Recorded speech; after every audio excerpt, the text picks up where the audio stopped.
Assalamu alaikum, my dear students. How are you? I hope you are well and continue your study properly. I am also fine by the mercy of Allah.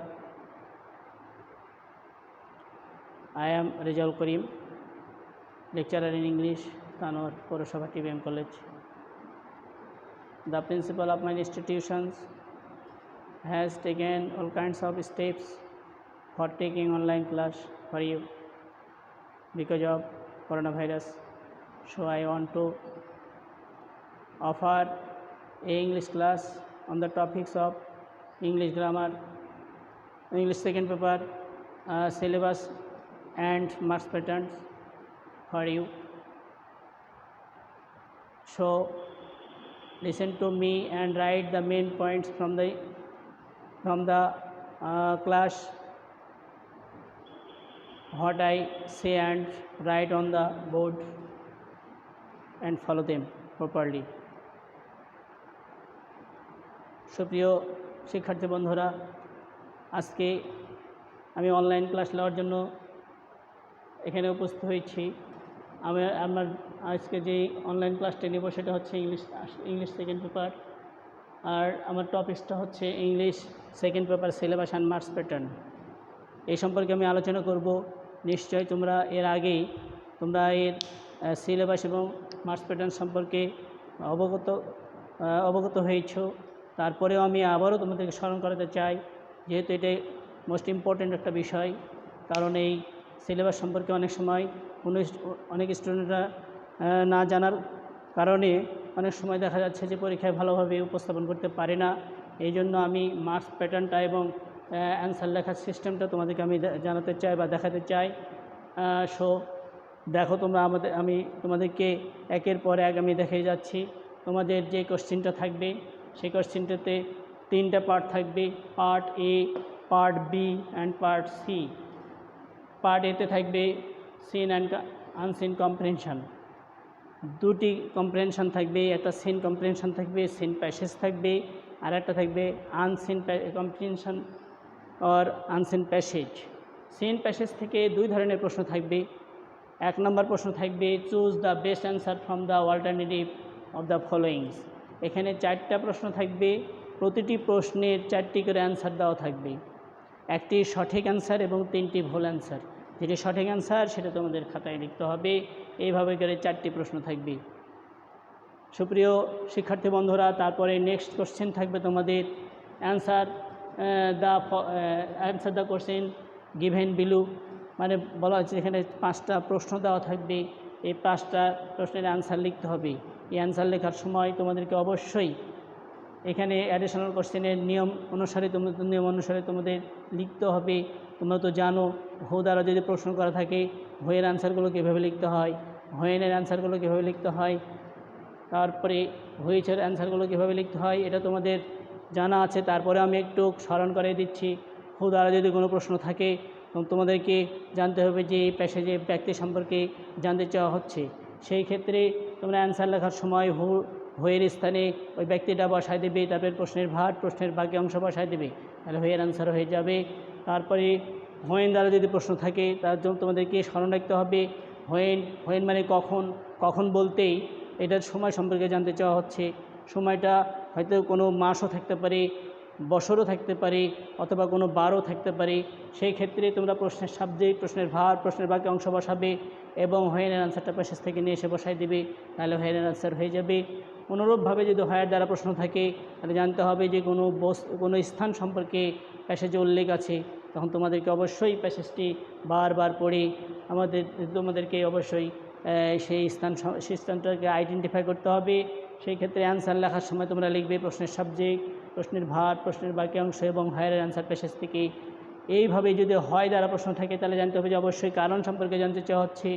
সেই ক্ষেত্রে তোমরা অবশ্যই কারণগুলো উদ্ঘাটন করবে, passage পড়ে বারবার passage পড়ে অন্ততপক্ষে 3বার প্যাসেজ পড়ার পরে শনাক্ত করবা যে আসলে কারণটা কোথায় আছে। কারণটা আইডেন্টিফাই করার পরেই তোমাদেরকে প্রশ্ন লিখতে হবে, প্রশ্নের সাবজেক্ট, প্রশ্নের প্রশ্নের বাকি অংশ, তারপরে হোয়ার অ্যান্সার প্যাসেজ থেকে লেখার সময় বিকজ আনতে হবে, অথবা যদি প্যাসেজের মধ্যে টু ইন অর্ডার টু এগুলো যদি থাকে সেখান থেকে বাকি অংশ লিখলেই হোয়ার অ্যান্সার হয়ে যাবে। হোয়ার অ্যান্সার প্যাসেজ থেকে লিখে তোমাদের সঠিক অ্যান্সার করতে হবে। এইভাবে তোমরা ডাবলএস কোশ্চেনের বা অ্যাডিশনাল কোশ্চেনের প্রশ্নের উত্তরগুলো লিখবে। সুপ্রিয় শিক্ষার্থী বন্ধুরা, তারপরে রয়েছে তোমাদের আনসিন প্যাসেজ। এটা সিন প্যাসেজের দুই ধরনের ক্যাটাগরি প্রশ্ন হলো, এক নম্বর হলো choose the best answer of the alternative of the following from the alternative of the following বলা হচ্ছে যে চুজ বেস্ট অ্যান্সার মানে মাল্টিপল চয়েস। আর দুই নম্বর হচ্ছে সংক্ষিপ্ত প্রশ্নের অ্যান্সার, এটা লিখতে হবে। তিন নম্বর হচ্ছে feel in the gaps with suitable words. Use of suitable words বলতে বলা হয়েছে উপযুক্ত শব্দ দিয়ে তোমাদেরকে গ্যাপটা পূরণ করতে হবে। সুপ্রিয় শিক্ষার্থী বন্ধুরা, তোমাদেরকে অবশ্যই এটা আনসিন প্যাসেজ থেকেই এই গ্যাপটা থাকবে। গ্যাপের ক্ষেত্রে গ্যাপ পূরণের সময় তোমাদেরকে অবশ্যই এখানে অনুসরণ করতে হবে পার্টস অফ স্পিচের রুল। পার্টস অফ স্পিচ যদি দেখতে হবে যে যদি অ্যাডজেক্টিভের পরে গ্যাপ থাকে তাহলে পরে তোমাদেরকে নাউন বসাতে হবে, নাউনের আগে যদি গ্যাপ থাকে তাহলে তোমাদেরকে বসাতে হবে অ্যাডজেক্টিভ। অনুরূপভাবে যদি অ্যাডজেক্টিভের আগে যদি গ্যাপ থাকে তাহলে অ্যাডভার্ব বসাতে হবে। যখন তোমরা এই ইউজ অফ সুইটেবল ওয়ার্ডটা পূরণ করতে যাবে তখন তোমাদেরকে অবশ্যই ভোকাবুলারি রুলসগুলো ফলো করে সঠিক শব্দটাই তোমাদেরকে বসাতে হবে। তারপরের প্রশ্ন হচ্ছে 4 নম্বর কোশ্চেন হচ্ছে summarise the above passage in the 5 sentences. 5টা সেন্টেন্সে তোমাদেরকে একটা সামারি লিখতে হবে। সামারি লেখার সময় কিছু স্টুডেন্ট অনেক সময় ভুল করে থাকে, দেখা যাচ্ছে নাম্বারিং করে লেখে, 1 নম্বর 2 নম্বর 3 নম্বর 4 নম্বর 5 নম্বর দিয়ে সামারি লেখে, কিন্তু এটা লেখা ঠিক নয়। তোমরা অবশ্যই মনে রাখবে যে এটা প্যাসেজ আকারে মানে প্যারাগ্রাফের মতো করে এক প্যারাতে তোমরা এই সামারিটা লিখবে। সুপ্রিয় শিক্ষার্থী বন্ধুরা, এই ছিল তোমাদের পার্ট এর এই 18 মার্কসের প্রশ্ন এইভাবে তোমরা সমাধান করবে। সুপ্রিয় শিক্ষার্থী বন্ধুরা, এরপরে রয়েছে পার্ট বি এর রয়েছে গ্রামারের মার্কস হচ্ছে 25 মার্কস। 25 মার্কসে 25 মার্কস, তার মধ্যে রয়েছে 5 নম্বর কোশ্চেনের 5 নম্বর প্রশ্ন হচ্ছে make WH question with the following sentence. WH question করতে হবে। সুপ্রিয় শিক্ষার্থী বন্ধুরা, তোমরা তো জানো আগেই তোমরা সংক্ষিপ্ত প্রশ্নের উত্তর লেখার নিয়ম শিখেছ, কিন্তু ডাব্লিউএস কোশ্চেনটা হচ্ছে বিপরীত। অর্থাৎ এই ডাব্লিউএস কোশ্চেনে একটি স্টেটমেন্ট দেওয়া থাকবে, একটা ইনফরমেশান দেওয়া থাকবে, ইনফরমেটিভ সেন্টেন্স দেওয়া থাকবে, সেটা অনুসারেই ডাব্লিউএস কোশ্চেন করতে হবে। অবশ্যই সেই সেন্টেন্সটিতে তোমাদের ডাব্লিউএস কোশ্চেন বলতে বোঝানো হচ্ছে ডাব্লিউএস কোশ্চেন ওয়ার্ড যুক্ত ডাব্লিউএস কোশ্চেন ওয়ার্ড। এই যে ডাব্লিউএস কোশ্চেন ওয়ার্ড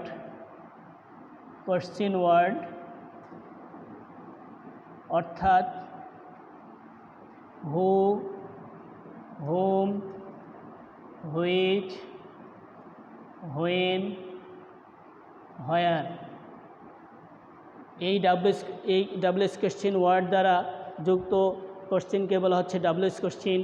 এখন দেখা যাচ্ছে যে এই যে স্টেটমেন্টগুলো দেওয়া থাকবে প্রত্যেকটা স্টেটমেন্টে একটা করে ইঙ্গিতবহুল কিছু ওয়ার্ডস অর গ্রুপ অফ ওয়ার্ডস থাকবে। সেই ওয়ার্ডসকে কেন্দ্র করে বা সেই গ্রুপ অফ ওয়ার্ডকে কেন্দ্র করে তোমাদেরকে ডাব্লিউএস কোশ্চেন তৈরি করতে হবে। যদি কোনো স্টেটমেন্টে কোনো ব্যক্তি সম্পর্কে উল্লেখ থাকে, ব্যক্তিবাচক নাউন বা প্রোনাউন সম্পর্কে, সেই ক্ষেত্রেই তোমাদের তার পরিবর্তে তোমরা নিয়ে আসবে হু দ্বারা প্রশ্ন করবে, হু প্রশ্নের বাকি অংশ বসায় দেবে, তাহলে ডাব্লিউএস কোশ্চেন হয়ে যাবে। অনুরূপভাবে যদি কোনো স্থান সম্পর্কে উল্লেখ থাকে তাহলে তোমাদেরকে স্থান উল্লেখ করে হোয়ার দ্বারা, অতএব হোয়ার দ্বারা তোমাদেরকে ডাব্লিউএস কোশ্চেন তৈরি করতে হবে। অনুরূপ যদি সময় উল্লেখ থাকে তাহলে সময় সম্পর্কে উল্লেখ যদি থাকে তাহলে সেই সময় এর পরিবর্তে তোমরা হোয়েন নিয়ে আসবা, হোয়েন দ্বারাই ডাব্লিউএস কোশ্চেন তৈরি করবে। ডাব্লিউএস কোশ্চেন তৈরি করার সময় তোমাদের মনে রাখতে হবে অবশ্যই সেন্টেন্সটাকে অবশ্যই এই ইন্টারোগেটিভ সেন্টেন্স তৈরি করতে হবে। ডাব্লিউএস কোশ্চেন করার পরেও তোমাদেরকে দেখতে হবে যে সাবজেক্টের পরে আগেই অবশ্যই সাহায্য করে ভার্ব বসাতে হবে। সুপ্রিয় শিক্ষার্থী বন্ধুরা, এক্ষেত্রে তোমাদের কিন্তু একটা সমস্যা হতে পারে পাস্ট ইনডিফিনিট এবং প্রেজেন্ট ইনডিফিনিটের ক্ষেত্রে। পাস্ট ইনডিফিনিট টেন্সে যে স্টেটমেন্টে যদি ভার্বের পাস্ট ফর্ম থাকে তাহলে তোমরা অবশ্যই সাবজেক্টের আগে ডিড আনবা এবং মূল ভার্বের প্রেজেন্ট ফর্ম করে দেবা কোশ্চেন তৈরি করার সময়। আর যদি প্রেজেন্ট ফর্ম থাকে যদি ওর সাথে এজ বা ইয়ার যুক্ত না থাকে তাহলে তোমরা অবশ্যই সাবজেক্টের আগে ডু নিয়ে আসবা এবং ভার্বের বেস ফর্মে রেখে দেবা। এইভাবে তোমরা ডাবলএস কোয়েশ্চেনগুলো তৈরি করবে। এছাড়া যদি অন্য অন্য সাহায্যকারী ভাব থাকে, শ্যাল, উইল, ক্যান, কুড, মে, মাইট, এগুলো যদি থাকে তাহলে তোমরা অবশ্যই ডাবলএস কোয়েশ্চেন করার সময় সাবজেক্টের আগে এই সাহায্যকারী ভাবগুলো বসাবে। এইভাবে ডাবলএস কোয়েশ্চেন শেষ করবে। সুপ্রিয় শিক্ষার্থী বন্ধুরা, তারপরে নেক্সট কোয়েশ্চেন হচ্ছে 6 নম্বর কোয়েশ্চেন। এখানে আছে feel in the gaps using given connectors or linkers.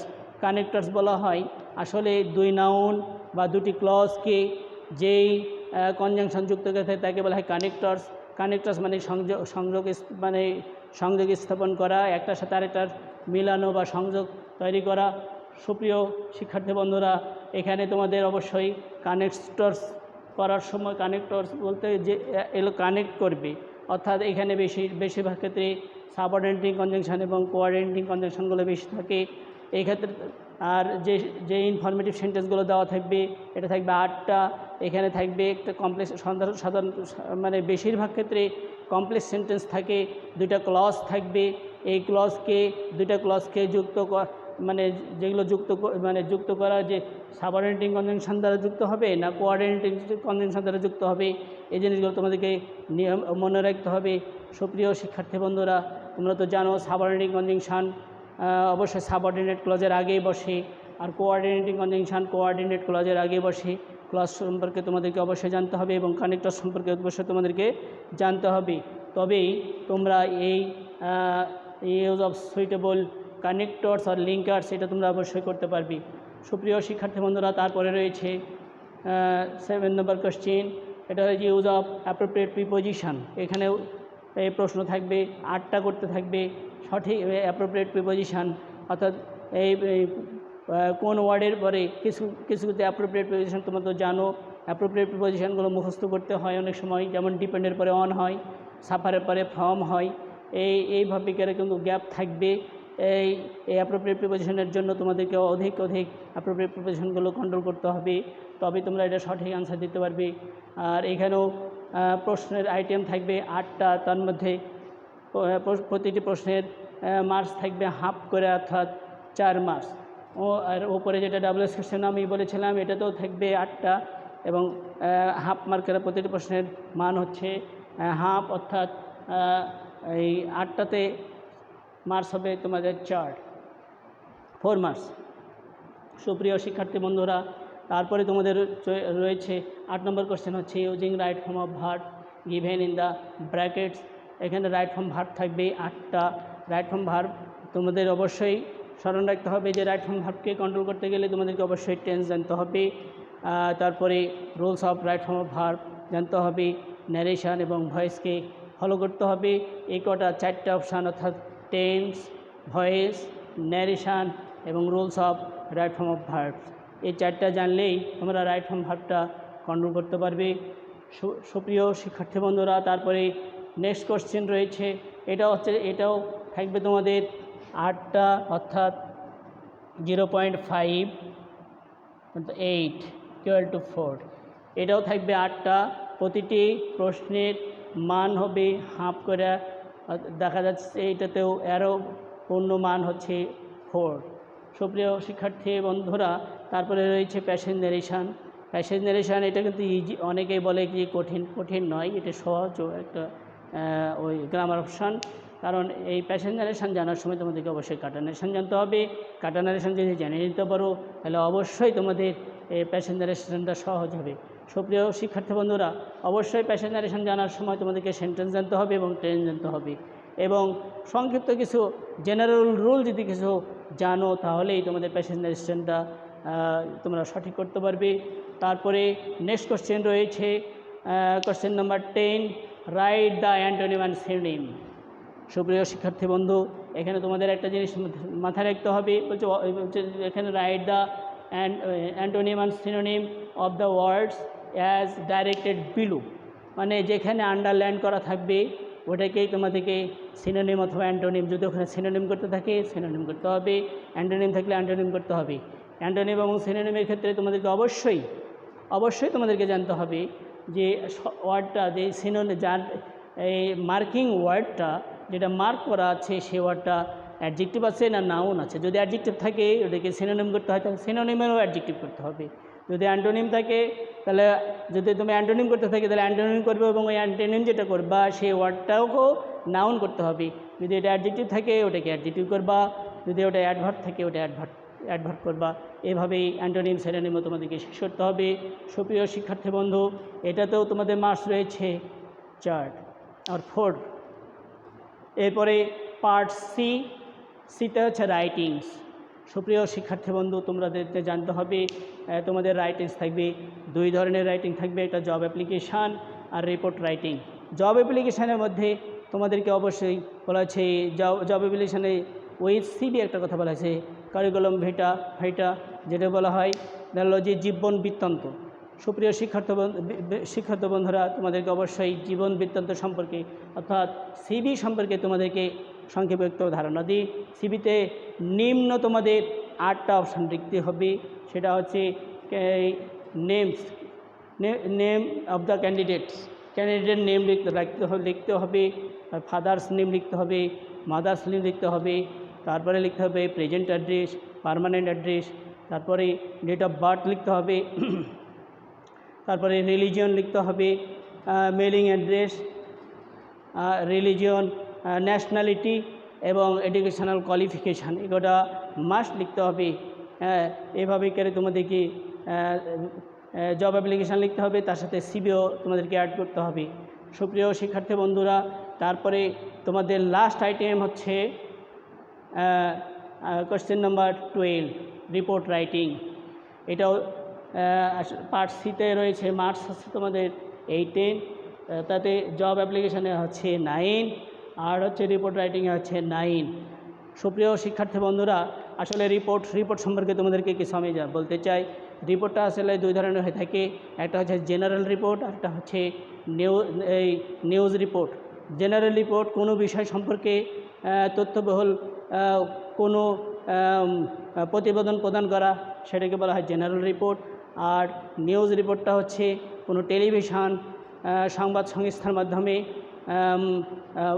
প্রদানকৃত বা প্রকাশিত যে প্রতিবেদন সেটাকে বলা হয় নিউজ লেটার। সুপ্রিয় শিক্ষার্থী বন্ধুরা, আরেকটা জিনিস তোমাদেরকে মনে রাখতে হবে, রিপোর্ট লেখার সময় অবশ্যই শুরুতেই তোমাদেরকে লিখতে হবে নেম, ডেট এবং প্লেস। কী বললাম, নেম, ডেট এবং প্লেস লিখতে হবে। আর রিপোর্টের মধ্যে তোমাদের 4টা অংশ অবশ্যই থাকতে হবে। একটা হচ্ছে হেডলাইন থাকতে হবে, ইন্ট্রোডাকশান থাকতে হবে, ডিসক্রিপশান এবং কনক্লুশন। এই 4টা অপশান অবশ্যই রাখতে হবে।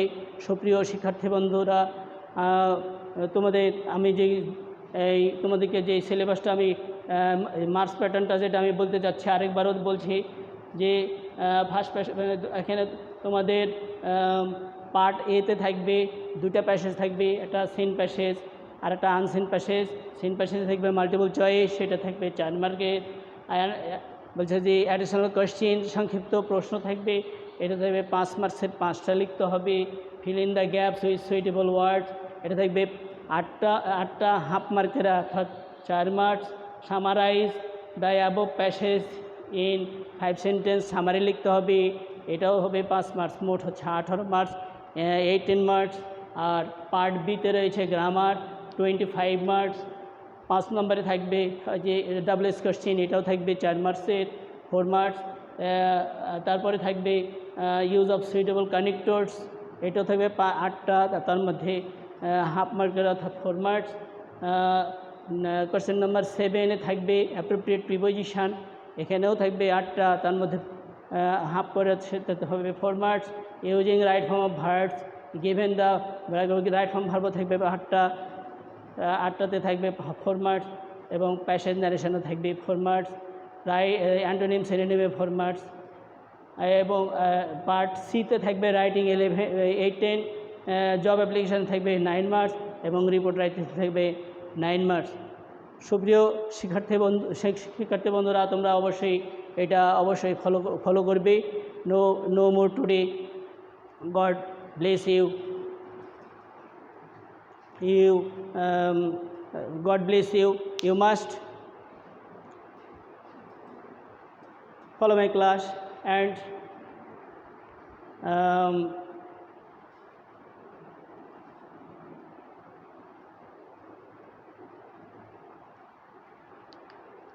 no more today, no mask, no shape. So we all should use mask and hand sanitizer before eating food.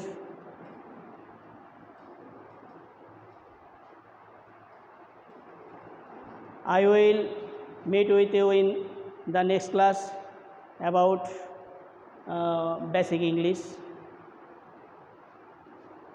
Thank you everybody. Assalamu alaikum. Allah Hafiz.